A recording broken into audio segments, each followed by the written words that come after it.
تو عام طور پر یہی تاثر مل رہا ہے کہ اس وقت کے چیف جسٹس آف پاکستان کسی کے لیے نہیں لڑ رہے، وہ صرف اور صرف ایک شخص کے لیے لڑ رہے ہیں، اور اس کا نام ہے قاضی فائز عیسیٰ۔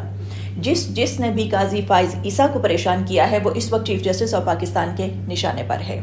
ان کے مزاج سے، ان کے ریمارکس سے رنجش کھل کر ٹپک رہی ہوتی ہے۔ چونکہ پی ٹی آئی کے دور میں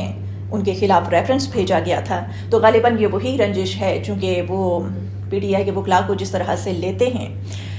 9 مئی کے واقعے کا ذکر کرتے ہیں، اس کے علاوہ جتنے بھی واقعات سیاسی طور پر پی ٹی آئی کے ساتھ جوڑے گئے ہیں ان سب کو لے کر وہ طنز کرتے ہیں، یا ایک طرح سے کہہ لیں کہ وکلاء کو تانے مار رہے ہوتے ہیں۔ جبکہ نون لیگ کے وکلاء کے سامنے انہوں نے کبھی ماڈرن ٹاؤن واقعے کا ذکر نہیں کیا، سپریم کورٹ پر حملے کا کبھی تذکرہ سامنے نہیں آیا، اس کے علاوہ محترمہ بے نظیر بھٹو کی جس طرح سے ننگی تصویریں جہاز سے پھینکی گئیں ان لوگوں کا ذکر کبھی نہیں آیا۔